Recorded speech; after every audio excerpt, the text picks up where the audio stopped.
Alright, everybody, welcome back. I got another sweet knife overview for y'all today, and it is on a beauty. So without further ado, this is the Urban EDC Nessie. It is amazing. Look at it. Would you just look at it? Yeah, I pulled a little beast blades there. Look at it. Just look at it. So, if you're not subbed to Beast Blades, go sub to his channel. He's an awesome guy. He's an inspiration to me as far as his charisma and his enthusiasm levels that he has in his videos are explosive, and that's, if anything, an understatement. So, yeah, great guy, great channel, super popular, and his personality is just so bold. Alright, I've praised him enough. Let's actually talk about the knife, okay? Alright, the Urban EDC Nessie. This with the M390 blade and brown micarta. It is an exclusive done, it's a collaboration done by Chris Taylor and Urban EDC. So Chris Taylor is the main designer, and yeah, it's riding on some cage bearings. I believe, I have not taken it apart yet, but I do plan to. I believe they're ceramic bearings, but it is buttery smooth action. It truly is. Oh, it's just watch it close. Listen. Boom. Ooh. It is nice. It is perfectly tuned. Detent is right on par where it needs to be, where it should be. Milled titanium pocket clip is glorious. I am so glad. And I'm not normally a Nessmuck shaped style blade fan. I love my Warnies and my sheep's foots, but this guy is not. You know, it's not an aggressive Nessmuck shape. It's actually was kind of kukri inspired Nessmuck blade, so not quite a true Nessmuck, but and that's fine because it's an Urban EDC folder, not just for the outdoors, but you know, kind of works for everything, right? Right. Oh. Let's see, what else do I need to cover? 3 1/4 inch blade, milled titanium clip, 5 ounces for the micarta version. Action is insane. The scales look fantastic. There's actually inside.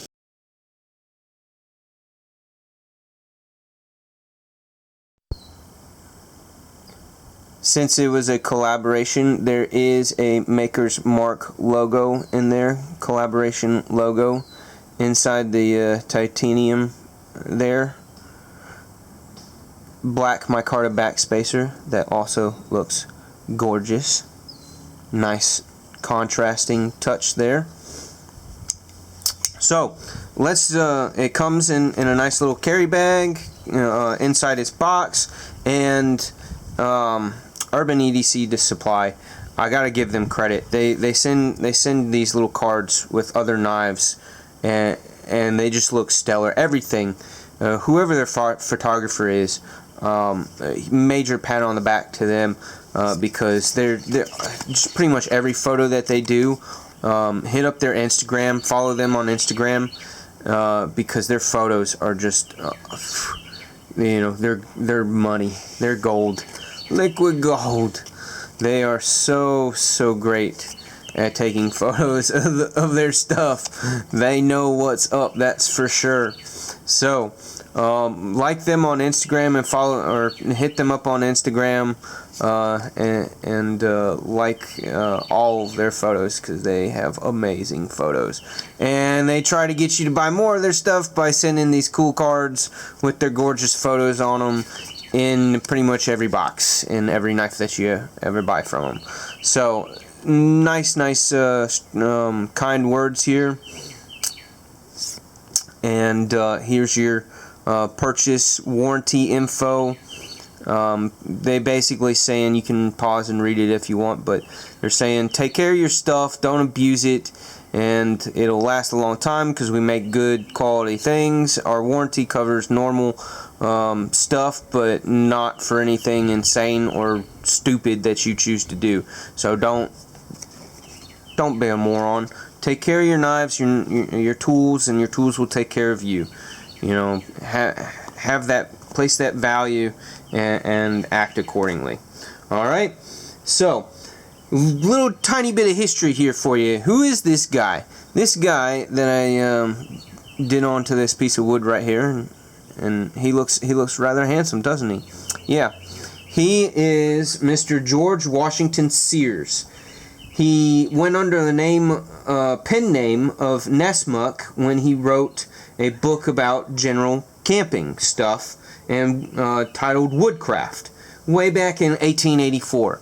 So he is an impressive guy that because he had some kind of illness, I think tuberculosis if I remember right in my reading, but he was not a big dude. He was like maybe a little over 5 feet tall. He was scrawny, not a whole lot of muscle on his bones, and his goal was to prove that you don't have to be that stereotypical outdoorsy guy that's big and burly and all that jazz in order to be great at doing outdoor stuff. So he's showing that, you know, even the scrawny guys can pull their weight too if they put in the extra effort, right? So that was his thing. Must have been a great guy if, you know, that was his mentality. And he loved the outdoors, and he loved his Nessmuck shaped bladed knife. He went with fixed blades, not folders way back then. But so this is definitely a modern deal here. Let's do some. So that's your history lesson for the day. Yep. In case you didn't know that about that history about the Nessmuck blades, now you do, because you watched it here on my video on my channel. See, I can educate. I like to educate. Here's a Spyderco smock. Here's the famous Towser K by Kaiser. Ooh, not enough of these are made. Everybody wants one. They are a hot item, that's for sure. Here's another great knife that I love so much, and he's actually received quite a bit of pocket time recently. That is the Miguron Curix. Wonderful knives, wonderful company.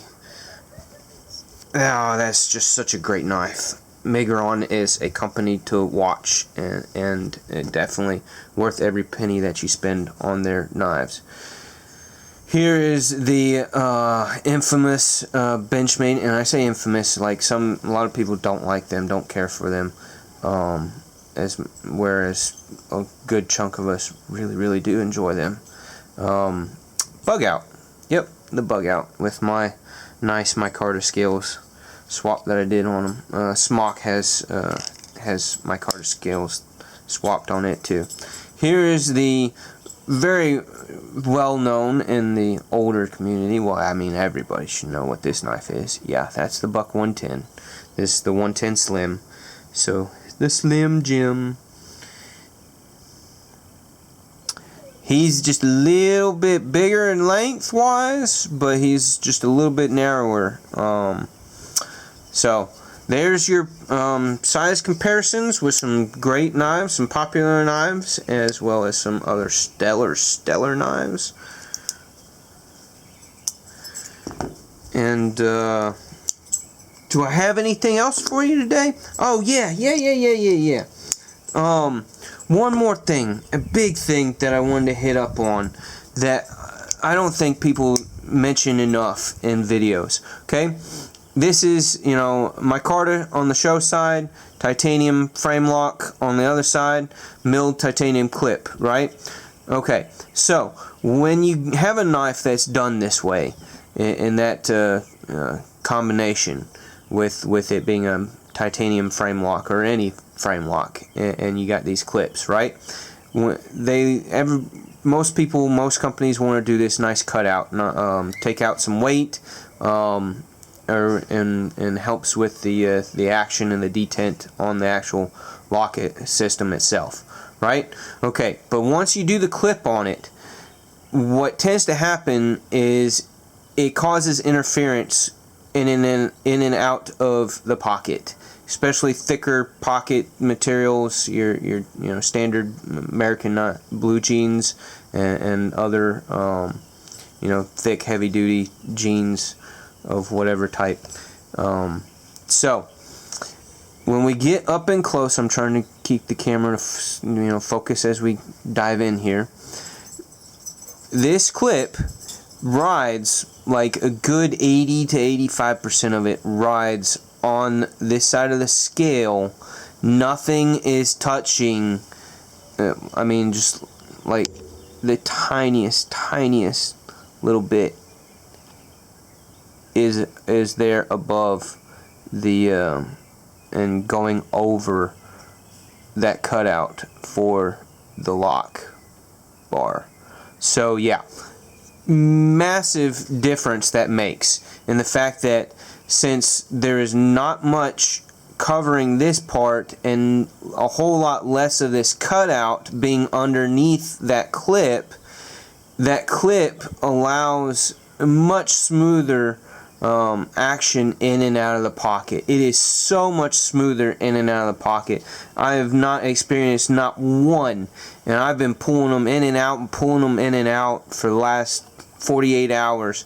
Not one hang up, not one issue. Like, I was unbelievably impressed by how great the in and out of the pocket action was with this knife. And that's looking super close up at it, that's why. It's because there is not enough of that cutout underneath the clip to cause that hang up, to cause that interference.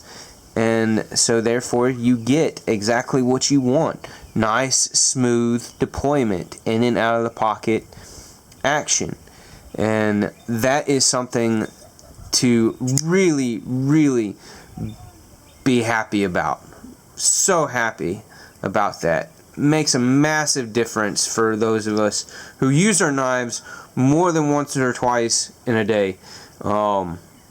Really put things to use on days when we put these things to use. It's very, very much appreciated. All those little nitpicky details. So that's all I got for you today. So thank Mr. George Washington Sears for the blade shape. Thank Mr. Chris Taylor for this sweet urban Nessmuck folder design with the collaboration with Urban EDC, making it possible at a relatively good price. I was very happy about the price. Yeah, I mean, there's nothing, I don't have a darn complaint about this knife. I mean, the pocket clip action is perfect. The blade action is perfect. Amazing materials. Fit and finish is spot on. Blade centering, of course, perfect. No side-to-side blade play or blade rock. The micarta's done well. I mean, just everything is just absolutely what you would want it to be. And there is, I know there's not enough light here. Let me see if I can get my little light. So you can see there is milling inside the scale there to help lighten the load. But yeah, everything about this guy is freaking amazing. Oh, it's just, I had to share it with y'all. Such a great knife. And a fantastic collaboration work done between EDC Compass and Chris Taylor in getting this to my hands and to other people's hands. So, if there ain't sold out yet, completely sold out yet, go get yourself one. Go get yourself one if it's within your budget. It is definitely one to have and enjoy. And again, I was not super stoked on this blade shape because I really love my Warnies and my sheep's foots.